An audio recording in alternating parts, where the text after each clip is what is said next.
네, 감사가 넘치는 마음 잘 가꾸시길 바라겠습니다. 오늘 말씀은 로마서 11장 16절에서 18절 말씀입니다. 제사하는 처음 익은 곡식 가루가 거룩한 즉 떡덩이도 그러하고 뿌리가 거룩한 즉 가지도 그러하니라. 또한 가지 얼마가 꺾였는데 돌감람 나무인 내가 그들 중에 접붙임이 되어 참 감람나무 뿌리에 진액을 함께 받는 자가 되었은즉 그 가지들을 향하여 자랑하지 말라. 자랑할지라도 내가 뿌리를 보존하는 것이 아니요 뿌리가 너를 보존하는 것이니라. 아멘. 오늘 말씀의 내용은 유대인들을 향하여 이방인들이 어떤 마음을 가져야 하는지를 말씀하는 내용입니다. 문맥상으로는 지금 로마구의 교인들을 향하여 바울이 편지를 쓰고 있습니다. 그런데 로마 성도들은 어떤 사람들입니까? 쉽게 말해서 이방인들입니다. 자, 그러니까 무슨 말이 되냐면 로마 성도들을 향하여 편지를 쓰고 있지만 오늘날 모든 이방인들을 향한 말씀이기도 한 본문입니다. 자, 그러면 지금 어떤 내용을 말씀하고 있는 것이냐 하면 지금 잠깐 하나님이 유대인들을 버려둔다고 해서 그 유대인들을 무시하면 안 된다라는 겁니다. 오히려 유대인들을 향하여 진심으로 감사하는 마음과 겸손한 마음을 가져야 한다라는 말씀을 사도 바울이 주고 있습니다. 오늘은 이런 주제로 말씀을 생각해 보려고 하는데요. 왜 우리가 즉 우리 이방인들이 유대인들 곧 이스라엘 백성들을 향해서 감사하는 마음과 겸손한 마음을 가져야 하는지를 좀 더 구체적으로 생각해 보면서 말씀의 은혜를 나누겠습니다. 왜 감사와 겸손이 바른 태도일까요? 첫 번째는요. 우리 이방인들이 뿌리가 아니라 우리 이방인들은 가지이기 때문이다라는 겁니다. 16절 읽습니다. 제사하는 처음 익은 곡식 가루가 거룩한 즉 떡덩이도 그러하고 뿌리가 거룩한 즉 가지도 그러하니라. 자, 이 말씀에 보면 곡식 가루가 거룩하면 떡덩이도 거룩한 즉 이렇게 표현하는데 어떤 의미냐면 떡덩이의 거룩함은 떡덩이에 달린 것이 아니라 가루에 달렸다는 겁니다. 이것을 나무로 비유하면 뿌리가 거룩하면 가지도 당연히 거룩하다. 이런 내용이죠. 이어지는 말씀도 나무에 대해서 말씀하고 있는데 뿌리가 거룩한 즉 가지도 그러하니라. 동일한 말씀을 주고 있습니다.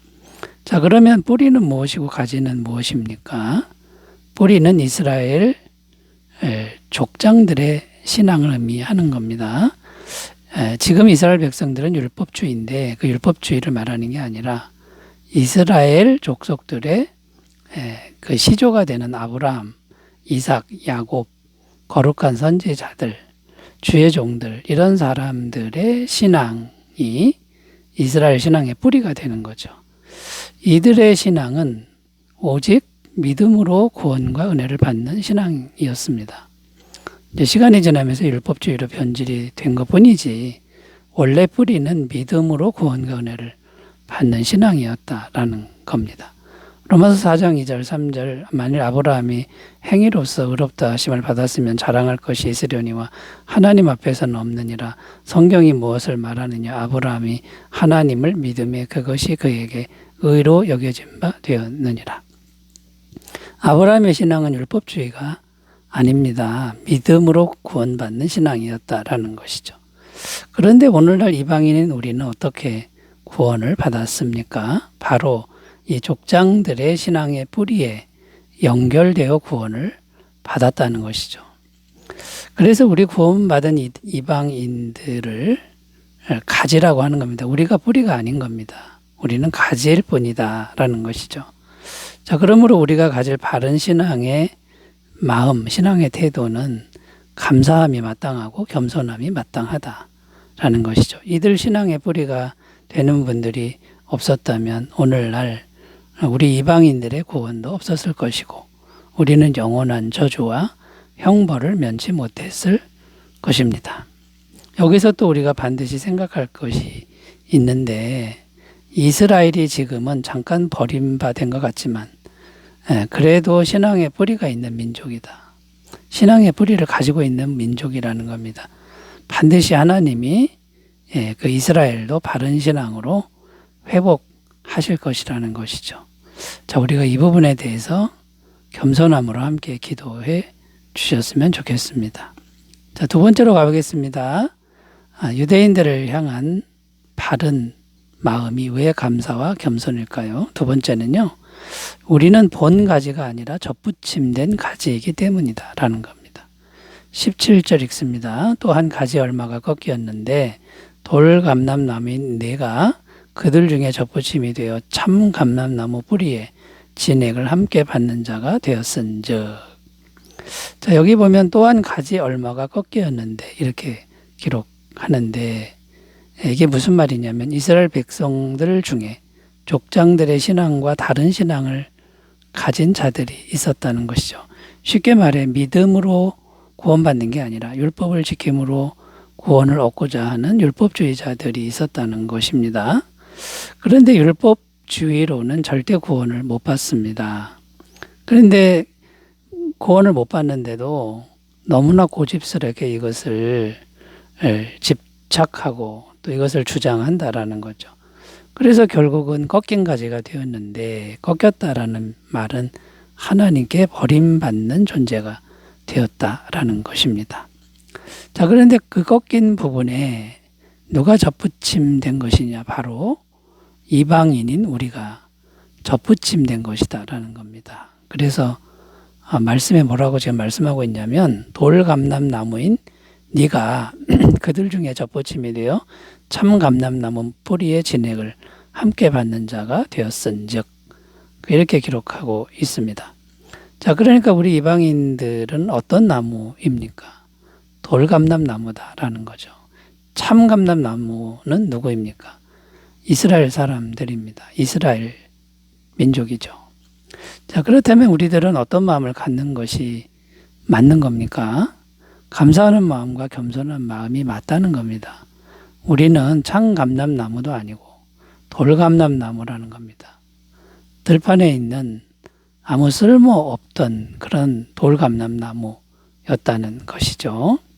만약 이스라엘 사람들 중에 꺾이는 사람들, 버림받은 사람들이 없었다면 우리는 어떻게 되었을까요?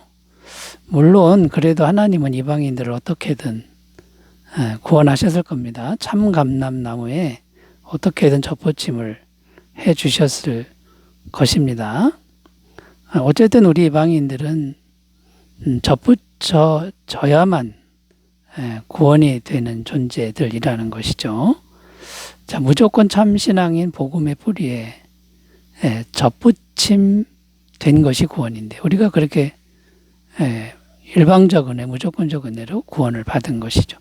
그러면 그 은혜에 감사해야 된다라는 겁니다. 자, 우리가 가진 그 어떤 것도 전부 은혜라는 겁니다. 그러므로 감사와 겸손의 마음이 이제 맞다라는 겁니다.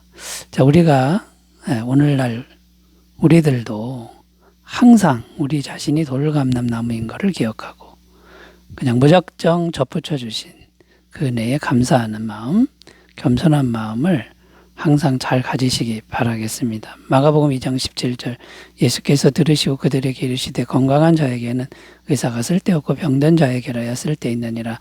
나는 의인을 부르러 온 것이 아니요 죄인을 부르러 왔노라 하시니라. 죄인인데 구원해 주신 은혜에 감사하는 마음 늘 간직하시기 바라겠습니다. 자, 세 번째로 가보겠습니다. 왜 감사와 겸손이 바른 태도일까요? 세 번째는 참신앙의 진액은 감사와 겸손을 통해서만 전해지기 때문이다 라는 겁니다. 18절 읽습니다. 그 가지들을 향하여 자랑하지 말라. 자랑할지라도 네가 뿌리를 보존하는 것이 아니요 뿌리가 너를 보존하는 것이니라. 자, 이 말씀에 보면 네가 뿌리를 보존하는 게 아니요 뿌리가 너를 보존하는 것이다, 이렇게 기록하는데 무슨 말이냐면 우리의 신앙의 능력은 오직 뿌리에 붙어 있을 때만 가능하다라는 말입니다. 그러면 뿌리에 붙어 있는 것은 구체적으로 어떻게 하는 것입니까? 첫 번째는 마음에 예수님을 영접해야 한다라는 겁니다. 접붙임되는 그 연결 지점이 마음이라는 거죠. 이걸 알아야 된다는 겁니다. 요한복음 15장 5절 나는 포도나무여 너희는 가지라 그가 내 안에 내가 그 안에 거하면 사람이 열매를 많이 맺나니 나를 떠나서는 너희가 아무것도 할 수 없습니다. 자, 이 말씀은 우리가 예수님과 연결되어 있어야만 된다라는 말씀인데 마음으로만 연결된다라는 것이죠. 그래서 요한복음 1장 12절에 영접하는 자 곧 그 이름을 믿는 자들에게는 하나님의 자녀가 되는 권세를 주셨으니, 자, 예수님을 마음에 영접해서 예수님과 연결이 된다라는 뜻입니다. 요한계시록 3장 20절 볼지어다 내가 문 밖에 서서 두드리노니 누구든지 내 음성을 듣고 문을 열면 내가 그에게로 들어가 그와 더불어 먹고 그는 나와 더불어 먹으리라. 이 말씀에도 보면 예수님이 우리 마음 문을 두드리시고 열어주면 마음에 들어오신다, 이렇게 표현하고 있습니다. 자, 그런데 여기서 더 생각할 것은 예수님을 마음에 영접하는데 주인으로 영접해야 되고 왕으로 영접해야 한다는 것이죠. 자, 주인과 왕으로 영접할 때 우리 마음의 태도는 감사와 겸손이라는 겁니다. 감사와 겸손이 아니면 예수님이 주인이나 왕이 될 수가 없는 것입니다. 이 감사와 겸손의 마음이어야만 예수님의 진액이 공급된다라는 것이죠. 야고보서 4장 6절 그러나 더 큰 은혜를 주시나니 그러므로 일렀으되 하나님이 교만한 자를 물리치시고 겸손한 자에게 은혜를 주신다 하였느니라. 겸손해야 예수님이 마음껏 우리와 가까이 하십니다. 미가서 6장 8절 사람아 주께서 선한 것이 무엇임을 내게 보이셨나니 여호와께서 내게 구하시는 것은 오직 정의를 행하며 인자를 사랑하며 겸손하게 내 하나님과 함께 행하는 것이 아니냐. 마음으로 겸손하게 잘 연결하시기 바라겠습니다. 기도합니다. 하나님 아버지, 우리의 마음은 영원히 감사와 겸손만이 가득하게 하옵소서. 예수님의 이름으로 기도드립니다. 아멘. 성령 충만하시기 바라겠습니다. 감사합니다.